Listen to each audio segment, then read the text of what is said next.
Hi friends, Arya's കിച്ചണിലേക്ക് എല്ലാവർക്കും സ്വാഗതം. അപ്പോൾ എല്ലാവരും സുഖമായിട്ടിരിക്കുന്നു വിശ്വസിക്കുന്നു. മാഷാല്ല ഞാനും സുഖമായിട്ടിരിക്കുന്നു. അപ്പോൾ നമ്മുടെ ഇന്നത്തെ വീഡിയോയിലേക്ക് കടക്കുന്നതിനേക്കാൾ മുമ്പ് എൻ്റെ ചാനൽ സബ്സ്ക്രൈബ് ചെയ്യാത്ത കൂട്ടുകാരുണ്ടെങ്കിൽ സബ്സ്ക്രൈബ് ചെയ്യാൻ മറക്കരുത്. ആ തൊട്ടടുത്തുള്ള ആ ചെറിയൊരു ബെല്ലൈക്കൺ ഇല്ലേ, അതും കൂടി ഒന്ന് പ്രസ് ചെയ്തോളൂ കേട്ടോ. എന്നാലേ ഞാൻ അപ്ലോഡ് ചെയ്യുന്ന വീഡിയോസിന് നിങ്ങൾക്ക് നോട്ടിഫിക്കേഷനായിട്ട് ലഭിക്കുകയുള്ളൂ. അപ്പോൾ നമുക്ക് നോക്കാം. അപ്പോൾ നമ്മുടെ പരിപ്പില്ലാത്ത പരിപ്പോടെയാണ് ഞാൻ നിങ്ങൾക്ക് വേണ്ടി തയ്യാറാക്കുന്നത്. അപ്പോൾ അതിനായിട്ട് ഞാൻ ഈ വെള്ളക്കടലയില്ലേ, ചന്ന മസാലയൊക്കെ പ്രിപ്പയർ ചെയ്യാൻ വേണ്ടിയിട്ട് നമ്മൾ ഉപയോഗിക്കുന്ന കടല, ആ കടലയാണ് ഞാൻ ഇതിനകത്തേക്ക് എടുത്തിരിക്കുന്നത്. ഇത് ഞാനൊരു കഴുകി വൃത്തിയാക്കി ഒരു 6 മണിക്കൂറോളം വെള്ളത്തിൽ കുതിർത്തി വെച്ചിട്ടുണ്ട്. അതിനുശേഷം നമുക്കിതിൻ്റെ തോല് ഇതുപോലെ ഒന്ന് കളഞ്ഞെടുക്കാം. വളരെ ഈസി ആയിട്ടാണ് നമുക്കിതിൻ്റെ തോല് കളഞ്ഞെടുക്കാം. ജസ്റ്റ് ഇങ്ങനെ ഒന്ന് പ്രസ് ചെയ്ത് കൊടുക്കുമ്പോൾ തന്നെ നമുക്കതിൻ്റെ തോല് റിമൂവ് ചെയ്യാൻ പറ്റും. അപ്പോൾ അതുപോലെ നമുക്ക് അതിൻ്റെ തോല് ഇതേപോലെ റിമൂവ് ചെയ്ത് വയ്ക്കാം. ഇത് കണ്ടില്ലേ, ഇതിൻ്റെ തോലാണിത്. ഇത് മാറ്റിയില്ലെങ്കിൽ അതൊരു അലമ്പായിരിക്കും. ഇപ്പോൾ നമുക്കത് ഇതുപോലെ ഒന്ന് മാറ്റിയെടുക്കാം. ഓക്കെ, എന്നിട്ട് നമുക്കിതൊന്ന് മിക്സിയുടെ ജാറിനകത്തിട്ടിട്ട് ഒന്ന് ചതച്ചെടുക്കണം. ഒരുപാട് അരഞ്ഞു പോകരുത്, പക്ഷെ ഒരുപാട് അരയാതെ ഇരിക്കരുത്. നമുക്കിതുപോലെ കയ്യിലെടുത്തിട്ടുണ്ടെങ്കിൽ ഉരുട്ടിയെടുക്കാൻ പറ്റുന്ന ഒരു രീതിയിലേക്ക് നമുക്കിതൊന്ന് ചതച്ചെടുക്കണം. കണ്ടില്ലേ, ഇതാണ് ഇതിൻ്റെ കറക്റ്റ് പരുവം. എന്നിട്ട് നമുക്കിതിനകത്തേക്ക് ബാക്കിയുള്ള മസാലകളൊക്കെ ചേർത്ത് കൊടുക്കാം. ഈ ചതച്ച് വെച്ചിരിക്കുന്ന ഈ കടലയിലേക്ക് നമുക്ക് ഒരു സ്പൂണോളം ചതച്ച് വെച്ചിരിക്കുന്ന പച്ചമുളക് ചേർത്ത് കൊടുക്കാം. പച്ചമുളകൊക്കെ ഓരോരുത്തരുടെ ഇഷ്ടത്തിനനുസരിച്ച് വേണം കേട്ടോ ചേർക്കാൻ വേണ്ടിയിട്ട്. എനിക്ക് കുറച്ച് എരിവൊക്കെ വേണം, അതുകൊണ്ട് ഞാൻ കുറച്ച് പച്ചമുളക് ചേർക്കുന്നുണ്ട്. ഇപ്പോൾ 1 സ്പൂൺ ചതച്ച് വെച്ചിരിക്കുന്ന പച്ചമുളക് ചേർത്ത് കൊടുത്തിട്ടുണ്ട്.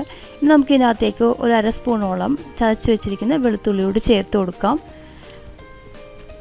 പിന്നെ നമുക്ക് ഇതിനകത്തേക്ക് വേണ്ടത് അതേ അളവിൽ തന്നെ കുറച്ച് ഇഞ്ചി കൂടി ഞാൻ ചേർത്ത് കൊടുക്കുന്നുണ്ട്. ചതച്ച് വെച്ചിരിക്കുന്ന ഇഞ്ചി തന്നെയാണ് ഞാൻ ഇതിനകത്തേക്ക് ചേർത്ത് കൊടുക്കുന്നത്. പിന്നെ നമുക്ക് ഇതിനകത്തേക്ക് ഒരു 1/2 സ്പൂണോളം മുളക് പൊടി ചേർത്ത് കൊടുക്കാം. കണ്ടില്ലേ, ഇത്രയും മതിയാവും, ചേർത്ത് കൊടുക്കാം. ഇനി നമുക്കിതിനകത്തേക്ക് ഒരു 1/2 സ്പൂണോളം ഗരം മസാല പൗഡറും കൂടി ചേർത്ത് കൊടുക്കാം. നമുക്ക് വേണ്ടത് ഉപ്പാണ്, അതും ആവശ്യത്തിന്. ഉപ്പെല്ലാം ഓരോരുത്തരുടെ ടേസ്റ്റിനനുസരിച്ച് വേണം. അപ്പോൾ അത് നിങ്ങൾക്ക് എത്രയാണോ വേണ്ടത് അതേ രീതിയിൽ നമുക്ക് ചേർത്ത് കൊടുക്കാം.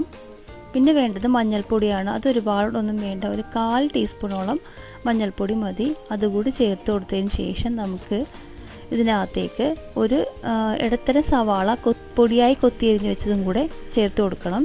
പിന്നെ വേണ്ടത് മല്ലിയിലയും കറിവേപ്പിലയുമാണ്. അതും ഞാൻ പൊടിയായിട്ട് അരിഞ്ഞ് വെച്ചിട്ടുണ്ട്. അത് ഇതിനകത്തേക്ക് ചേർത്ത് കൊടുക്കുന്നുണ്ട്. ഇനി നമുക്കിത് നന്നായിട്ടൊന്ന് മിക്സ് ചെയ്തെടുക്കാം. ഉപ്പും മുളക് പൊടിയും ഗരം മസാലപ്പൊടിയും എല്ലാം നമുക്ക് എല്ലാ ഭാഗത്തേക്കും എത്തുന്ന രീതിയിൽ നന്നായിട്ടൊന്ന് മിക്സ് ചെയ്ത് കൊടുക്കണം. അപ്പോൾ നമ്മളിതുപോലെ മിക്സ് ചെയ്ത് വെച്ചിട്ടുണ്ട്.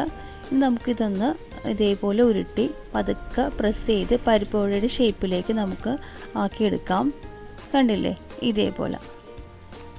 ഇനി നമുക്കിത് ഓരോന്നോരോന്നായിട്ട് നമുക്കിതൊന്ന് എണ്ണയിലിട്ട് ഫ്രൈ ചെയ്തെടുക്കാം.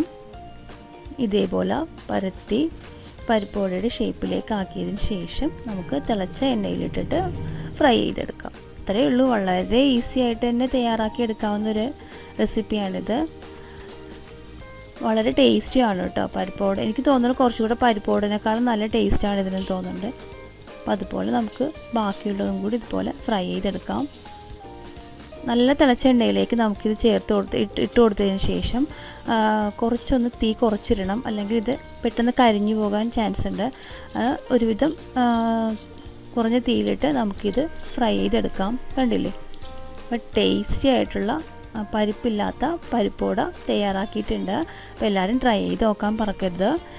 നിങ്ങൾ ട്രൈ ചെയ്ത് നോക്കിയതിന് ശേഷം ഇഷ്ടപ്പെട്ടാൽ എനിക്കത് കമൻറ്റിലൂടെ അറിയിക്കണം. അപ്പോൾ എൻ്റെ ചാനൽ സബ്സ്ക്രൈബ് ചെയ്യാത്ത കൂട്ടുകാരുണ്ടെങ്കിൽ സബ്സ്ക്രൈബ് ചെയ്യാനും മറക്കരുത്. അപ്പോൾ നിങ്ങളുടെ പ്രോത്സാഹനം എനിക്ക് വേണമെങ്കിൽ മാത്രമേ എനിക്ക് തുടർന്നും നല്ല നല്ല വീഡിയോസ് നിങ്ങൾക്ക് വേണ്ടി പോസ്റ്റ് ചെയ്യാൻ പറ്റുള്ളൂ. അപ്പോൾ എല്ലാവർക്കും ഇഷ്ടപ്പെട്ടു എന്ന് വിചാരിക്കുന്നു. അപ്പോൾ നമുക്ക് അടുത്ത വീഡിയോയുമായിട്ട് അടുത്ത ദിവസം വീണ്ടും കാണാം. Thank you.